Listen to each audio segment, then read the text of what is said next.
почитувани представници на граѓанскиот сектор, почитувани представници на медиумите, почитувани граѓани.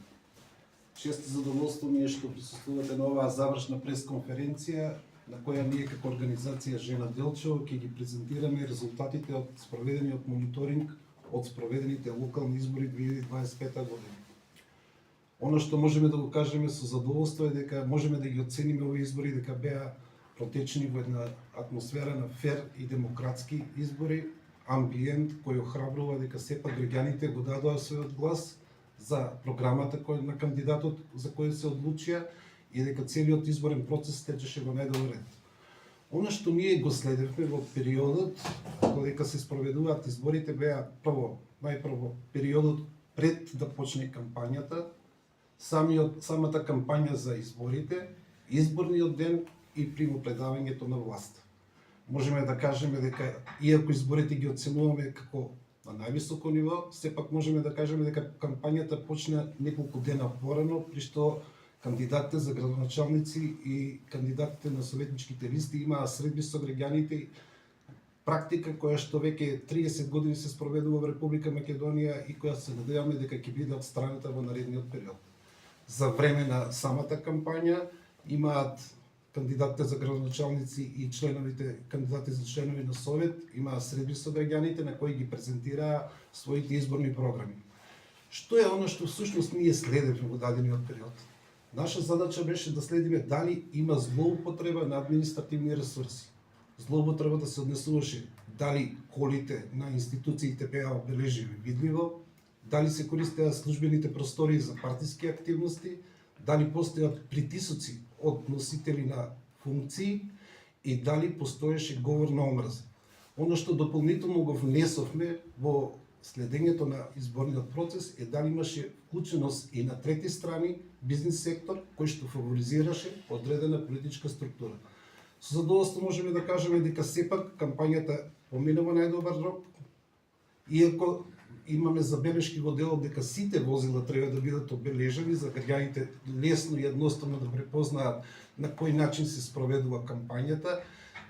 Со самиот факт што не беа одбележени возилата, не знаевме за време на кампањата дали истите кога доаѓаат од Скопје, представници, функционери и така натаму, се возат со собствени возила или се користат службени возила. Согласно ветувањето од владата, сигурни сме дека по регистрацијата на овие возила, кога ќе им дојде редот, и оваа бариера ќе биде отстранета. Она што можеме да кажеме дека не видовме злоупотреби на службени простори, ниту пак имаше поплаки од страна на граѓаните дека на некој правата му беа прекршени. И за на крај можеме да кажеме дека на самиот изборен ден канцеларијата на организација Жена Делчево работеше од 7 часот наутро до 24 часот навечер. За време на изборниот ден имавме активна комуникација со Општинската изборна комисија. Можеме да кажеме дека од страна на самата Општинска изборна комисија немаше до нивна страна поплаки или жалби од граѓаните, при што и ние извршивме посета на избирачките места. Повеќе за посетите на избирачки места ќе каже мојата колешка Бети Толеска, а во меѓувреме може да кажам дека веднаш по затварањето на самите гласачки места, од наша страна ние ги посетивме и изборните штабови да кажат и тие дали имаат некоја пријава за одредена нерегуларност. Со задоволство можеме да кажеме дека од страна на сите политички партии беа искажани задоволства од изборниот процес, дека поминаат во фер и демократска атмосфера, што е задоволувачки. По завршувањето на изборите постоеше честитање од двете страни за успехот постигнат од политичките партии и истовремено можеме да кажеме во период после изборите имавме фер атмосфера и едноставен начин на примопредавање на власт и формирање на другите тела. За самиот изборен ден и посетата на избирачките места повеќе збор давам на колешката Бети Толеска.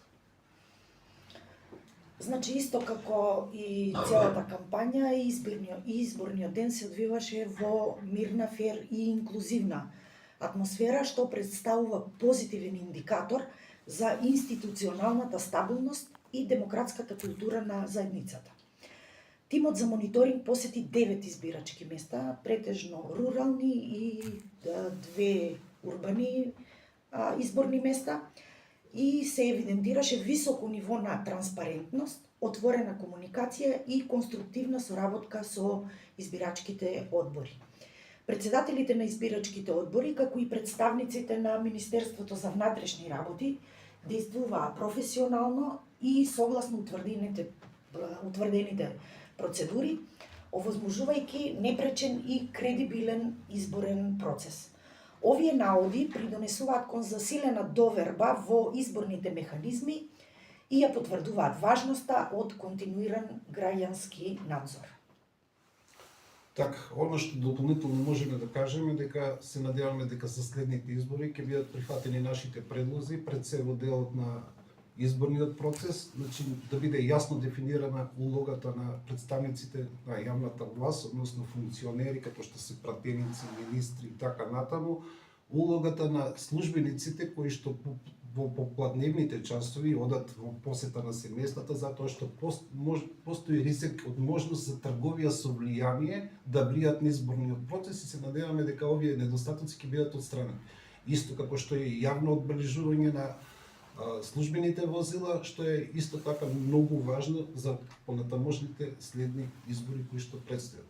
Оно што дополнително сакам да го кажам дека се надеваме во комуникација со нашите донатори дека од месец април ќе продолжиме со проектот, меѓутоа во насока на активност што се вели следење на изборните ветувања.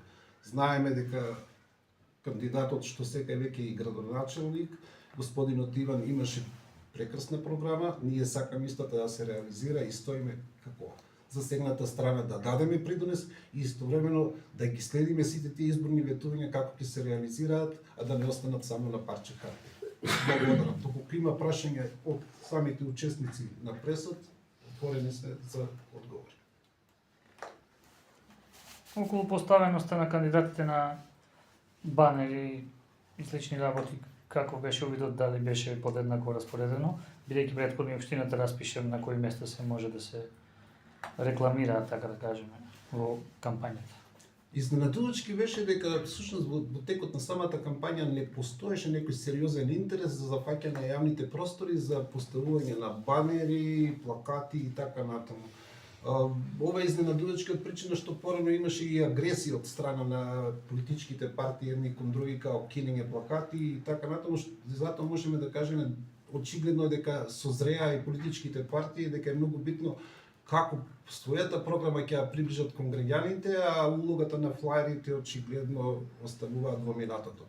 Уште еднаш ќе кажам, многу е битно дали носителите на јавни функции и државните службеници кога одат во попладневните часови во посети, дали остваруваат одредени влијанија врз граѓаните преку одредени ветувања за лични удобности и така натаму. Прашањето не е случајно го постави, бидејќи сведоци сме биле во минатото како имало случаи на, како што рековте, кинење плакати, па сега тоа малку како да се релативизираш и да беше се во ред. Благодарам. Добро, ви благодариме за учеството, за посетата и се гледаме во следна прилика.